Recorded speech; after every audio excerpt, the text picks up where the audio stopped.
নমস্কার। আমার চ্যানেল গল্পের ঝাঁপিতে তোমাদের আবারও স্বাগত জানাই। আশা করি তোমরা খুবই ভালো আছো। আজ আমি তোমাদের পড়ে শোনাবো আশাপূর্ণা দেবীর লেখা ছোট গল্প বাকি খাজনা। গল্পটি যদি তোমাদের ভালো লেগে থাকে তাহলে একটা লাইক দিও আর বন্ধুদের সঙ্গে শেয়ার করো প্লিজ। আর যদি আমার গল্প পাঠ তোমাদের ভালো লেগে থাকে তাহলে অবশ্যই আমার চ্যানেলটিকে সাবস্ক্রাইব করে পাশে থেকো, যাতে পরবর্তীতে যে গল্পই আমি পোস্ট করি সবার আগে পৌঁছে যায় তোমার ফোনে। শুনতে থাকো আজকের গল্প বাকি খাজনা।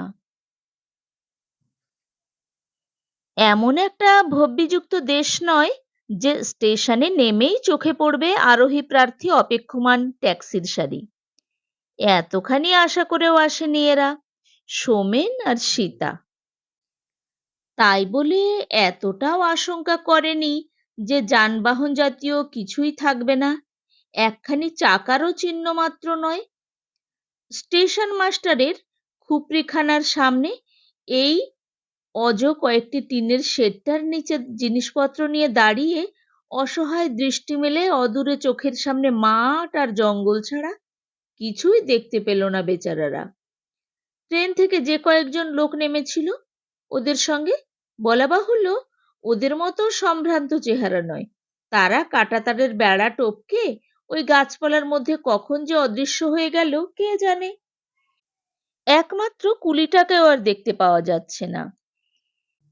একটা আস্তানা মিলবে এখানে? মেলা সম্ভব? টাইম টেবিল থেকে একটা অজ্ঞাত অপরিচিত স্টেশনের নাম খুঁজে নিয়ে টিকিট কিনে ট্রেনে চড়ে বসবার মতো ছেলে মানুষের গুরুত্বটা এতক্ষণে যেন উপলব্ধি হয় সোমেনের। বাড়ি থেকে যখন পালিয়ে এসেছিল তখন কেবলমাত্র পালিয়ে আসার চিন্তাটাই ছিল মুখ্য। অবস্থাটা কিরকম হবে এ চিন্তা ছিল গৌণ। পকেটে টাকা থাকলেই যা হোক একটা উপায় হয়, এমনই একটা ধারণা ঝাপসাভাবে ছড়িয়েছিল মনের মধ্যে। ট্রেন এসেছে বাষ্পের বেগে, তাই চিন্তাটাও তেমন দানা বাঁধতে পায়নি। না হয় একটু অসুবিধা হবে, না হয় একটু কষ্ট, এই তো। কিন্তু কষ্ট আর অসুবিধার ভয়ে কাতর হবার মতো বিলাসিতা এখন কি আর মানায় ওদের? স্টেশনের চেহারা দেখে কিন্তু ধারণার চেহারাটা বদলাচ্ছে। পকেটে টাকার বাহুল্য ভরসার চাইতে ভয়ই যোগান দিচ্ছে যেন। আশা তো গেল, আস্তানা জোটানো সম্ভব হবে বলে মনে হচ্ছে না। এক্ষেত্রে সীতাকেই সাহস দেখাতে হয়, তাই সহজ গলায় বলবার চেষ্টা করে, জিজ্ঞেস করে দেখো না স্টেশন মাস্টারকে, একটা গাড়ির ব্যবস্থা করে দিতে পারবে না? গ্রামের মধ্যে ঢুকে পড়তে পারলে কিছু উপায় হবেই। নেহাত না হয় গাছতলা তো কেউ নিয়ে নেয়নি কেড়ে। হাসবার চেষ্টা করলো সীতা, তাও কেড়ে নিতে পারে। দেশে আর কিছু না থাক থানা পুলিশ গোছের কিছু একটা অবশ্যই আছে। বাহ, থানা পুলিশের কথা উঠছে কেন? আমরা চোর নাকি? সোমেন গম্ভীরভাবে একটু হাসে। নয়, তার প্রমাণ কি? তুমি আমার বিবাহিতা স্ত্রী, এটা বিশ্বাস করাতে হলেও তো কলকাতায় আত্মীয় স্বজনের কাছে ফিরে যেতে হবে। ও আবার কি কথা ছিরি, তার মানে? সীতা ভুরু কুঁচকায়। তার মানে পৃথিবীর প্রত্যেকটি ব্যক্তি অবিশ্বাসের প্রস্তুতি নিয়েই চড়ে বেড়াচ্ছে। কামিনী আর কাঞ্চন, এই দুটো বস্তুর সঙ্গে গাছতলায় বাসটা কি ঠিক খাপ খাওয়াতে পারবে কেউ? হুম, পুলিশ লেলিয়ে দেবে। দেখছি নেহাতি ছেলে মানুষই হয়েছে কাজটা। সীতা তীক্ষ্ণ স্বরে বলে, তবে তুমি কি চাও? ফিরতি ট্রেনে কলকাতায় ফিরে যেতে? এখনই অতটা নয়, তবে মনে হচ্ছে বিপদে পড়তে হবে হয়তো। বিপদ? সীতা শান্ত স্থির দৃষ্টিতে সোমেনের দিকে তাকালো। এখনো বিপদের ভয় করো তুমি? মুহূর্তে স্তব্ধ হয়ে গেল সোমেন। ক্ষণপূর্বের অসতর্ক চাপল্য অতর্কিত আঘাতে মাথা হেঁট করল যেন। এতক্ষণে যেন খেয়াল হলো কেন পালিয়ে এসেছে এখানে। কি লজ্জা, কি লজ্জা! রহস্যালাপের অভ্যাসটা এখনো কেন ভুলে যায়নি সোমেন? সুটকেসটার উপরে চুপ করে বসে থাকলো দুজনে। মনে হচ্ছে এমনি করেই বুঝি বসে থাকবে যুগান্তকাল ধরে। বুকে চাপানো আছে অনন্তকালের পাষাণ ভার, চোখের দৃষ্টিতে অনন্তকালের নিরুপায় প্রশ্ন। কোথায় গেল, কেন গেল? না, ওদের আর হাসবার অধিকার নেই। অধিকার নেই হালকা রহস্যালাপের। আনন্দের জগৎ থেকে নির্বাসন হয়েছে ওদের। চিরদিনের প্রাণ প্রাচুর্যে চঞ্চল মুখর স্বভাব অসতর্ক মুহূর্তের পরেই তাই এমনি চাবুক খেয়ে স্তব্ধ হয়ে গেল। শ্যামলী নেই, ওরা রইল। এ অপরাধের কি শেষ আছে? একমাত্র সন্তান শ্যামলী। 17টি বছরের শরৎ বসন্তে গড়া ফুটন্ত ফুল, সে ফুল কি অদ্ভুতভাবে ঝলসে শুকিয়ে গেল। পেন্সিলের ছুরিতে হাত কেটে কেউ কখনো মারা যায়? কাউকে মারা যেতে শুনেছে কেউ? কোথায় ছিল এত বিষ যে শিরায় শিরায় সঞ্চারিত হয়ে নীলে নীল করে দিল তাজা রক্তের স্রোত, স্তব্ধ করে দিল তার গতি? কিন্তু সীতা কি সত্যিই বুঝতে পেরেছে শ্যামলী মারা গেছে? এই সমস্ত বই খাতা পেন্সিল কলম পড়ে থাকবে শ্যামলীর, সেই ছুরিটাও থাকবে অবিকৃত। শুধু শ্যামলীর এই চিহ্ন মাত্র থাকবে না, এই বিরাট পৃথিবীর কোনো একটু কোণেও নয়? আকাশে নয়, মাটিতে নয়, জলে নয়, নিমেষের জন্য একটু ছায়াও পড়বে না কোথাও? অসংখ্য শাড়ি, ব্লাউজ আর অজস্র উপকরণে ঠাসা প্রকাণ্ড আলমারিটার দুখানা কপাট হাট করে খুলে ধরে সীতা যখন বোকার মতো তাকিয়ে থাকে, এক এক সময় ও কি বুঝতে পারে এগুলো আর কোনোদিন পরবে না শ্যামলী? খুলবে না স্নো আর সেন্টের শিশি?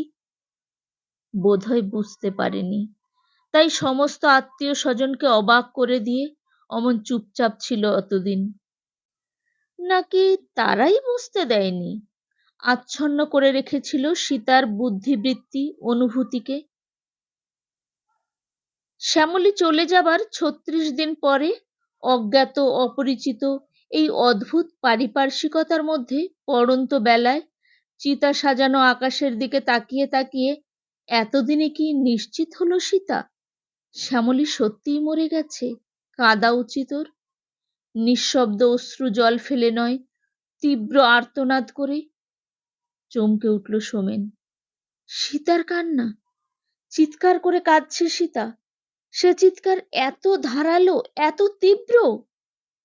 এই অদ্ভুত আর্তনাদ কোথায় লুকানো ছিল সীতার কণ্ঠের মধ্যে? হঠাৎ কি পাগল হয়ে গেল সীতা? কই, এতদিনে তো এমন করেনি একবারও। ওর এই কান্নার অভাবটাই কি কম পীড়া দিয়েছে হিতৈষী আত্মীয় বন্ধুদের? একমাত্র সন্তান হারিয়ে যে মেয়ে মানুষ চুপ করে বসে থাকে, অভ্যাগতদের অভ্যর্থনাও করতে ছাড়ে না, কুশল প্রশ্ন করে তাদের। শ্যামলীর কথা বাদে আর যত অবান্তর কথা আছে সংসারে, বেছে বেছে সেই কথাগুলোই কয়। আড়ালে তারা সমালোচনায় পঞ্চমুখ হবে না, এমন হৃদয়হীন পাষণ্ড তো আত্মীয়রা নয়। একটু অস্বস্তি সোমেনেরই কিনা হয়েছে। কাঁদা তো উচিত ছিল সীতার, সেটাই সঙ্গত। 5 জনের মুখ চাপা দেওয়া যায় না। দুর্ঘটনার রাত্রে খবর পেয়ে যখন আত্মীয়ার দল নিশ্চিন্ত নিদ্রার আরাম তুচ্ছ করে হুড়মুড় করে এসে পড়ল ওদের বাড়িতে, আর সীতাকে জাপটে ধরে ওর চোখে মুখে জল, ওর মাথায় বাতাস দেবার জন্য কাড়াকাড়ি লাগিয়ে দিলেন, তখন সুকৌশলে তাদের হাত ছাড়িয়ে নিয়ে শ্যামলীর চুলগুলো নিয়ে আঁচড়াতে বসা সীতার পক্ষে বড্ড বেশি বেমানান হয়নি কি? মার হাতে ছাড়া কখনো কারোর হাতে চুল বাঁধতে ভালোবাসতো না শ্যামলী, এটা না হয় সীতাই জানে। কিন্তু যারা শ্যামলীকে সাজিয়ে পাঠিয়ে দেবেন বলে স্নো, সেন্ট, চিরুনি, পাউডার হাতে করে বসে রইলেন, তারা তো জানতেন না। ধন্যী শক্ত মেয়ে মানুষ। এই মন্তব্য তখন অস্ফুট থেকে স্ফুটতর যদি হয়েই থাকে, দোষ দেওয়া যায় না কাউকে। যাই হোক, সীতা তার কর্তব্য পালন না করুন, আর 5 জনে তাদের কর্তব্য পালন না করে ছাড়বেন কেন? তাই সীতা মূর্ছা না গেলেও তার চোখে মুখে জলের ঝাপটা দিয়ে দিয়ে সচেতন করে ছাড়লেন তারা। অধৈর্য না হলেও বুকে জাপটে ধরে, অধৈর্য হয়েও না মা, সোমেনের মুখ চাও, পৃথিবীর নিয়মই এই, অধৈর্য হলে চলবে কেন মা? কি করবে, সবই কর্মফল, ইত্যাদি ভালো ভালো উপদেশ দিতে শুরু করলেন। অতঃপর সেই চলেছে ৩৬ দিন ধরে কর্মফলের লীলা কীর্তন। শ্যামলীর এই অসঙ্গত মৃত্যুটা যে বিধাতার হৃদয়হীন নিষ্ঠুরতা নয়, ভগবানের অন্যায় অবিচার নয়, শয়তানের ক্রূর হিংসা নয়, দৈব নামক কুৎসিত খেয়ালি লোকটার জঘন্যতম খেয়াল নয়, কেবলমাত্র সীতার কর্মফল, এই কথাটি বুঝিয়ে ছাড়বার জন্যে দিনের পর দিন বেড়াতে আসছে তারা নিজেদের কাজের ক্ষতি করে। গ্যাটের পয়সা খরচ করে গাড়ি ভাড়া দিয়েও আসছেন। ফেরার সময় সোমেনের গাড়িই পৌঁছে দেবে তাদেরকে। দেবে নাই বা কোন মুখে? তারা এতটা ভদ্রতা করেছে, আর এইটুকু পারবে না সোমেন? সংসারে যে এত আত্মীয়, এত হিতৈষী, এত সমব্যথী ছিল তাদের, একথা কি কোনোদিন জানতো এরা, সোমেন আর সীতা, যারা জীবনে কোনোদিন ছায়া মাড়ায়নি ওদের, পায়ের ধুলো দেয়নি ওদের বাড়িতে? বড়লোক বলে নাক কুঁচকেছে, তারাও ছুটে আসছে মনের গলদ কাটিয়ে। এদের সোনা রূপো আর ঝকঝকে গাড়ি বাড়ির জৌলুস আজ আর ম্লান করতে পারছে না তাদের। এখন আর পিঠে হাত বুলিয়ে দেবার নির্মল আনন্দ থেকে বঞ্চিত হতে চান না কেউ। আহা, আহারে, সমবেদনায় মুখর হয়ে উঠেছে প্রত্যেকের মুখ। এতদিন সুখ সৌভাগ্য আর স্বভাব গর্বে ঠিকরে বেড়াতো সীতা, এইবার আয়ত্তে পাওয়া গেছে তাকে। মানুষের সুখ পদ্মপত্রের জল বইতো নয়। এই তো সবই গেল, আর কে রইল বলো? কথায় বলে এক সন্তান। অনেক জন্মের মহাপাপ না থাকলে এমন হয় না ভাই। কি করবে বলো মা? যা করে নিয়ে এসেছো তার ফল ভুগতে তো হবেই। সবই প্রাক্তন, দুনিয়ার নিয়মই এই। আহা, প্রত্যেকে এই একই ধরনের কথাগুলো শিখে ফেললো কি করে? এটাই আশ্চর্য। কেউ বাদ যায় না, ছোট বড় সবাই ওই বড় বড় কথা বলে। শুধুই কি আত্মীয়, ঘুটেওয়ালি, গয়লানি, ও বাড়ির রাঁধুনি, পাশের বাড়ির ঝি, সবাই আসছে সীতার পিঠে হাত বুলোতে, আসছে আহা করতে। শ্যামলী যেন খুলে নিয়ে গিয়েছে ওর আভিজাত্যের বর্মখানা। অবশ্যই ভালোভাবেই আসছে তারা, একমাত্র সন্তানহারা জননীকে সান্ত্বনা দিতে আসবে না? সমাজ, গোষ্ঠী, মনুষ্যত্ব, এসব শব্দ তবে আছে কেন?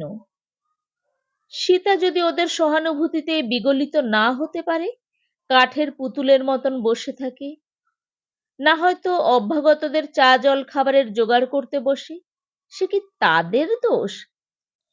সীতার নির্জলা চোখের দিকে তাকিয়ে তাদের চোখের জল শুকিয়ে যেতে বাধ্য হয় অবশ্যই। তবে বাংলা ভাষায় অনেক ভালো ভালো বাক্য আছে, আছে অনেক সদুপদেশ বাণী, তাই রক্ষা। কাঁদাতে যদি নেহাতে না পারা যায় সীতাকে, সীতার পূর্বজন্মের দুষ্কৃতির বোঝা সম্বন্ধে অবহিত করানো তো যাবে, দেওয়া যাবে তত্ত্বজ্ঞান। এমনিতে সীতা আহার নিদ্রা ত্যাগ করবার সংকল্প করতো কিনা ঈশ্বর জানেন, কিন্তু না করে উপায় কি? ভোর থেকে রাত অবধি কেউ না কেউ তো উপস্থিত আছেনই সীতাকে একটু কিছু মুখে দেবার জন্য অনুরোধ উপরোধ করতে। এক ফোঁটা শরবত নিয়ে কেউ যদি সাধাসাধি করতে থাকে, জানাতে থাকে করুণ মিনতি, একটু গলায় না ঢাললে শুকিয়ে নির্ঘাত মারা যাবে সীতা বলে আক্ষেপ করতে থাকে, কোন মুখে আর তাদের সামনে ভাত ডাল খাবার বায়না ধরবে সীতা? কোন লজ্জায় বলবে একটু চায়ের অভাবে মাথার যন্ত্রণায় মাথা তুলতে পারছে না সে? নিদ্রার সময় আসছে জ্যাঠতুতো খুড়শাশুড়ি। দুঃসংবাদের বার্তা পেয়ে যিনি দেশ থেকে ছুটে এসেছেন একটি খ্যাপাটে ছেলে, দুটি আইবুড়ো মেয়ে, বিধবা বউ আর গুটি ৩-৪ নাতি-নাতনি নিয়ে, একেবারে নিকট আত্মীয় বলেই ফেলে যেতে পারছেন না। সীতাকে কাছে নিয়ে শোবার ভার নিয়েছেন তিনি। অদ্ভুত অধ্যবসায় ভদ্রমহিলার, সেই কথা আর স্বীকার করতেই হবে। ঘুমকে এমন কন্ট্রোলে রাখা কম লোকেরই পক্ষে সম্ভব। প্রায় সারা রাত ধরে তিনি বোঝাতে থাকেন সীতাকে ইহলোক পরলোক, জন্ম জন্মান্তর, লীলাময়ের লীলা আর ইচ্ছাময়ীর ইচ্ছার নিগূঢ় তত্ত্ব। সাড়া না পেলেই গায়ে হাত বুলিয়ে করুণ কণ্ঠে সুধান, বৌমা ঘুমিয়ে পড়লে নাকি মা? আমার সেই মামাতো ভাইজির কথা বলছিলাম, ৩ মাসের মধ্যে স্বামী গেল, বাপ গেল, জোয়ান জোয়ান ২ ছেলে গেল, ঘরনে গিন্নি মেয়েটা দুম করে বিধবা হলো। এখন আমার ভাইজি একরকম ভিক্ষে করেই দিন কাটাচ্ছে, অথচ কি সুখ ঐশ্বর্যি ছিল। এইরকম ভালো ভালো অনেক উদাহরণ আছে তার স্টকে। সুবিধা পেলেই আমদানি করেন। গায়ে হাত দেবার পরও যদি সাড়া না মেলে, ঠেলা দিয়েও ঘুম না ভাঙে, নিতান্তই তখন হাই তুলতে হয় তাকে। ঘুমিয়ে পড়েছে, আহা ঘুমই ওষুধ, সর্বসন্তাপ হারিণী নিদ্রা। তা বৌমার মনটা খুব ভালো তাই, নইলে আমার কেষ্ট যেতে ৬ মাস চোখের পাতা এক করতে পারিনি, ঠায় বসে রাত কাটিয়েছি বলে অবশেষে চোখের পাতা এক করেন। এই সস্নেহ আবেষ্টন থেকে মাথা তুলে কি করে, কোন লজ্জার মাথা খেয়ে বলবে সীতা সোমেনের কাছে না শুলে তার ঘুম আসে না? শ্যামলীকে হারিয়েও না। ১৯ বছরের অভ্যাস, এত বড় আছাড় খেয়েও গুঁড়ো হয়ে যায়নি। হিসেব করে দেখল সীতা, শ্যামলী যাবার পর সোমেনের সঙ্গে ওর প্রথম দেখা হয়েছে হাওড়া স্টেশনে। সত্যিকার দেখা। পালিয়ে যাবার পরিকল্পনাটা যে কিভাবে কখন করতে পেরেছিল, এলোমেলো ভাবে গুছিয়ে নিয়েছিল সুটকেস দুটো, নিজেরই সেটা স্মরণ নেই ভালো করে। শুধু অনবরত মনের মধ্যে ধ্বনি উঠছে, পালাতে হবে, পালাতে হবে, যেখানে হোক, যে কোন চুলোয়, একটিবার সহজভাবে হাঁপ ছাড়তে পারবে, যেখানে যেখানে একটিবার শুধু পাশাপাশি বসতে পারবে দুজনে, নিবিড় সান্নিধ্যে সোমেনের কোলে একটু মাথা রাখতে পারবে সীতা। তাই কাউকে না জানিয়ে গভীর রাত্রের ট্রেনে পালিয়ে যাওয়ার পরিকল্পনা। জানতে পারলে কেউ দয়া করে সঙ্গ নিতে চাইবে কিনা কে বলতে পারে। স্টেশনে এসে হঠাৎ খিলখিল করে হেসে উঠেছিল সীতা। অস্বাভাবিকভাবেই হেসে উঠেছিল। খুব ঠকিয়ে আসা হলো সবাইকে, কি বলো? ঠকিয়ে? অবাক হয়েছিল সোমেন। তা নয় তো কি, সকালবেলা এসে সকলে দেখবে পাখি পলাতক, কি মজা। খুড়িমাকে শুদ্ধ না জানিয়ে আসাটা কেমন হলো কে জানে। সোমেন বলেছিল একথা, এতটা অ্যাডভেঞ্চার বোধ হয় তার ঠিক ধাতস্থ হচ্ছিল না। যা হলো তা হলো, উফ বাবা বাঁচা গেছে, কর্মফলের হাতের থেকে নিষ্কৃতি পাওয়া গেল তো তবু। ট্রেনে চড়েও সারা পথ নানান ছেলে মানুষই করল সীতা। ডালমুট কিনে খেলো কোনো একটা স্টেশনে, খেলো মাটির ভাঁড়ে অখাদ্য চা। সোমেন কি ক্ষুব্ধ হয়েছে তাতে? না। ক্ষতির পরিমাণ যতই প্রবল হোক, যতই তীব্র হোক বেদনা, পুরুষ চায় তাকে চাপা দিতে, চায় বিস্তৃত হতে, বরং ক্ষতিকে সহ্য করে নিতে পারে, সহ্য করতে পারে না শোককে। আর পুরুষের কাছে ভারাক্রান্ত নারী হৃদয়ের চাইতে ভয়াবহ বস্তু আর কি আছে? তাই ভেবেছিল বোধহয় সামলাতে পেরেছে সীতা। ভাবতে পারেনি আচমকা এমনি বুক ফাটা আর্তনাদে বিদীর্ণ হয়ে যাবে, হারিয়ে ফেলবে নিজেকে। থামাবার চেষ্টা বৃথা হলো, আরো বেড়ে যাচ্ছে তাতে, উথলে উঠছে উত্তাল সমুদ্র। ৩৬ দিন পরে সত্যি করে অনুভব করলো সোমেন, শ্যামলী মারা গেছে। কিন্তু এ কি, কোথায় ছিল এত লোক? এই জনবিরল প্রান্তরের মাঝখানে মুহূর্তের মধ্যে কিরকম করে জমে উঠল জনতা। মাটি ফুঁড়ে উঠল নাকি? কুলি কামিন, ঝাড়ুদার, স্টেশন মাস্টার, ফায়ারম্যান, সিগন্যালরা কে নয়? আশ্চর্য! কিন্তু এতগুলো কৌতূহলী দৃষ্টির সামনে কি করে বরদাস্ত করবে সোমেন নিজের কোলের উপরে সীতার এলো চুল ছড়ানো মাথাটাকে? কি করবে নিষ্ঠুরের মতন ঠেলে তুলে তাকে বসিয়ে না দিয়ে? স্টেশন মাস্টার লোকটি বয়স্ক, দায়িত্বটাও তারই বেশি, কাজেই সোমেনকে ডেকে প্রশ্ন না করে ছাড়েন না তিনি। সোমেন প্রশ্নের উত্তরে হতাশ প্রশ্নই করে। নেহাতি শুনতে চান কারণটা? দেখুন, আমার তো একটা ডিউটি আছে, কিছু যদি মনে না করেন।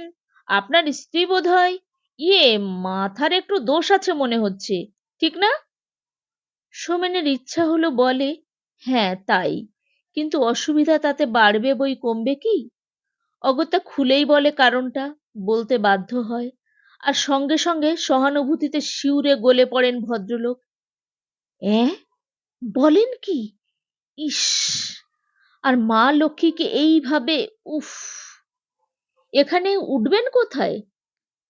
কিছুই স্থির করে আসেনি, হঠাৎ খেয়াল বসে। বিলক্ষণ, তা তো হবেই। বলেন কি, একমাত্র সন্তান, এতে যে পাগল হয়ে যায় মানুষ। তা বেশ, চলুন এই গরিবের বাসায়, তারপর একটা ব্যবস্থা আমিই করে দেব। চলুন চলুন। সোমেন বিব্রতভাবে বলে, আবার আপনার বাসাটায় উঠে ব্যস্ত করা? কাইন্ডলি যদি তাড়াতাড়ি একটু অন্য কোনো ব্যবস্থা, মানে টাকা কড়ির জন্য আটকাবে না? সে বুঝতে পেরেছি মশাই, চেহারা দেখেই বুঝতে পারা যায়। কিন্তু তা বলে এই বিদেশে বিভুঁইয়ে বাঙালি আপনি এই দুঃসময়ে অমনি ছেড়ে দিতে পারি? আমরাও তো ছেলেপুলে নিয়ে ঘর করি মশাই। আচ্ছা, আমি গিয়ে বলছি মা লক্ষ্মীকে। বৃদ্ধ ভদ্রলোক এগিয়ে যান সীতার দিকে, যেখানে সীতা কান্না থামিয়ে অবাক হয়ে শুনছিল জনৈক ঝাড়ুধারণী হরিজন মহিলার অপূর্ব বাংলা ভাষা। संसार में हरदम वही तो एक घटना হচ্ছে দিদি, আসছে ফিন যাচ্ছে, ভগবান को कुछु दोष ना আছে, ये तो तुम्हार को कर्म फल, ওহি জন্ম মে তুম। স্টেশন মাস্টার মহাশয়ের আগমনে তার বাক্যস্রোত বাধা পড়ে। করুণা বিগলিত কণ্ঠে মাস্টার মশাই বলেন, বুড়ো ছেলের কথাটি যে রাখতে হবে মা লক্ষ্মী। সীতা আরো অবাক হয়ে তাকায়। আমাকে বলছেন? হ্যাঁ মা, তোমাকেই বলতে এসেছি। শুনলাম সমস্তই, কি আর করবে বলো মা, সবই জানি, সবই আমার কর্মফল। সীতা শান্ত গলায় বলে, ওর হাত এড়াবার জো নেই, তাও বুঝতে পারছি এবার। এখন শুধু দয়া করে বলতে পারেন কলকাতায় ফেরবার নেক্সট ট্রেন কখন? এতক্ষণ তোমরা শুনছিলে আশাপূর্ণা দেবীর লেখা ছোট গল্প বাকি খাজনা। গল্পটি কেমন লাগলো চটপট কমেন্ট বক্সে লিখে ফেলো। তোমাদের গুরুত্বপূর্ণ মতামত আমাকে অনেক অনেক ভাবে অনুপ্রাণিত করবে। ভালো থেকো আর আমার পরের গল্পের জন্য অপেক্ষা করো।